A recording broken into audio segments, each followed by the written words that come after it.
Welcome back. Much reaction this morning to the killing of Iran's top military commander, including from Congresswoman Ilhan Omar, who tweeted this: "We are outraged the president would assassinate a foreign official, possibly setting off another war without congressional authorization, and has zero plan to deal with the consequences. But of course, you know that," writes Ilhan Omar. Joining me right now is Texas Congressman John Ratcliffe. He sits on the House Judiciary, Intelligence, and House Homeland Security committees. He is also a former federal prosecutor. And Congressman, it is always a pleasure to see you. Thanks very much for joining me. Good morning, Maria.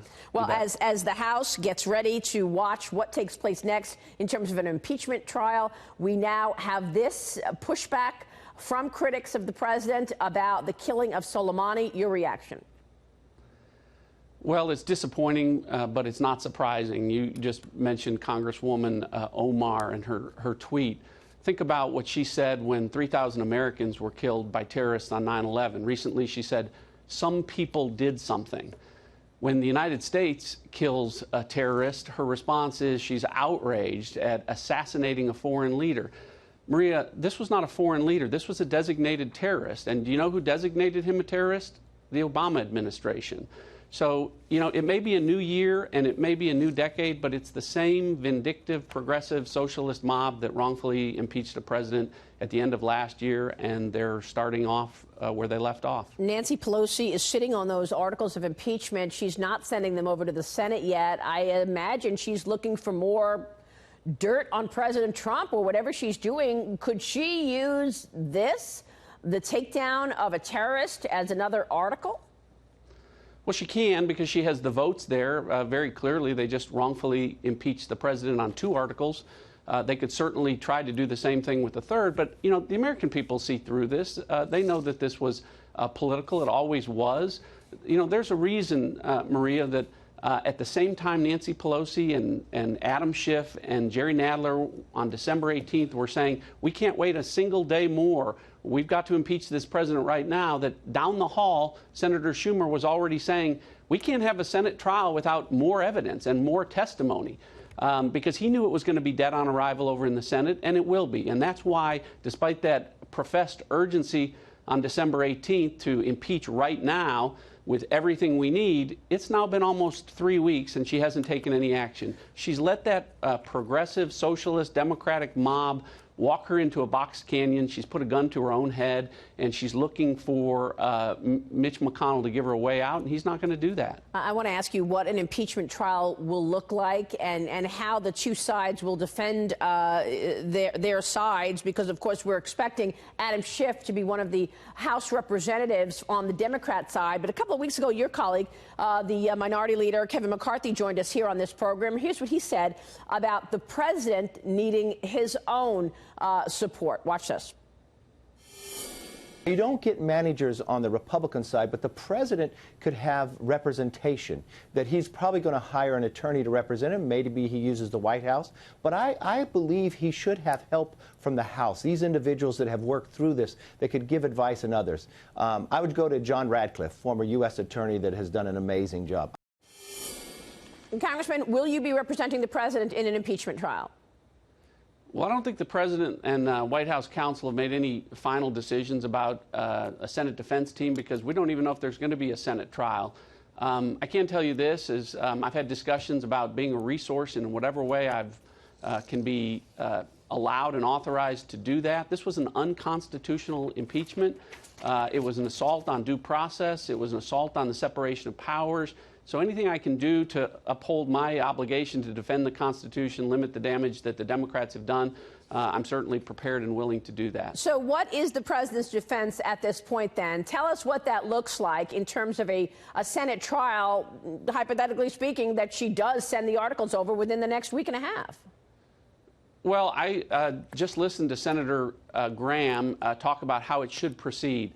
To remind your viewers what happened during the Clinton impeachment, senators voted 100-0 to proceed under what are called the Clinton rules. Chuck Schumer was one of those 100. So there was a unanimous decision about how this should proceed and how it would be fair. Chuck Schumer is now pointing to those same rules, calling them absurd and saying they would be unfair. I think that Senator Graham outlined what should happen. She should transmit the articles of impeachment. There would be opening statements. There would be presentations by the House managers and by the president's defense team. Senators would be allowed to ask questions of each side, and then the senators would decide whether or not there would be a need for any additional testimony or evidence. But this is supposed to be based on the House record, and the Democrats had every opportunity to call any witness that they wanted, and for them now to say we need more evidence and more testimony really shows that what a constitutional scholar and Democrat Jonathan Turley said was just absolutely accurate. This was the thinnest, fastest, weakest impeachment in U.S. history, and to proceed along the lines they did was an abuse of Congress. And yet, it once again has taken all the oxygen out of the room. I mean, you know, we have sat here for now 3 years, Congressman, you and me, coming on this program virtually every Sunday, talking about the abuse at the top of the FBI in 2016. We now know, based on the IG report, we now know, based on a criminal investigation undergoing in John Durham's office, that there was wrongdoing, possibly criminal wrongdoing, and yet the Democrats are not even acknowledging this. So where do we stand on that? And do you think there's going to be accountability, knowing that there was abuse at the FISA court, knowing that there was leaking and lying under oath? I do. I think there is going to be accountability. I think that sometimes justice delayed is not justice denied. I told your viewers repeatedly that John Durham couldn't act until the Inspector General Michael Horowitz issued his report.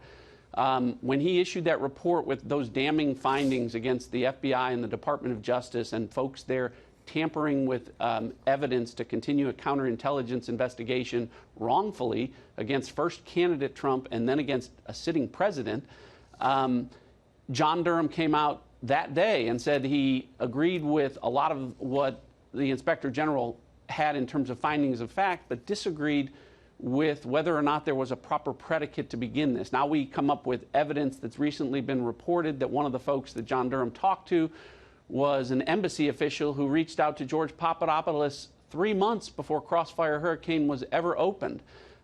That's a sign that John Durham is looking at the fact that this may include Obama administration officials beyond law enforcement, perhaps to include our intelligence community, folks like John Brennan. And, you know, based on his reputation and his prior work, I have every confidence that John Durham will help share the truth with the American people, and they'll get a better picture of really how the Democratic administration before this one targeted President Trump and was aided by Democrats who paid for Russian disinformation to try and frame this president before he ever got into office. Well, it's pretty extraordinary, the fact that for 2.5 years, John Brennan was all over TV on MSNBC and CNN saying that President Trump committed treason.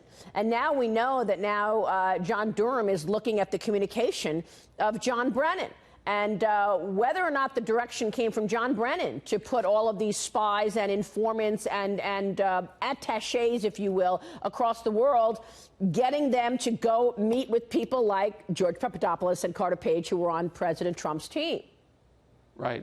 Foreign officials at our U.S. embassies overseas going to meet with a campaign official for the Trump campaign, not in their official capacity, but the explanation that they give is just out of personal curiosity. It's not their job, but beyond that, it doesn't make any sense. Look, here's what I can tell your viewers is, you know, Trey Gowdy and I were the only Republicans that were allowed to see all of the classified documents back during the FISA abuse investigation. And at that time, we both saw documents that reflected that John Brennan and Jim Comey gave conflicting testimony about the Steele dossier. Brennan says Comey was pushing the Steele dossier to be included in the intelligence community assessment. Comey says that it was Brennan that was pushing it. They both testified under oath before Congress and to investigators to that fact. They both can't be telling the truth.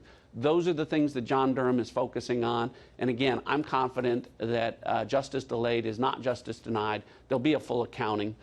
I certainly hope there will be. Congressman, thank you. And thank you for exposing the truth over these years. We so appreciate your time this morning, sir. Thank you. Thank you, Maria. Congressman John Ratcliffe joining us.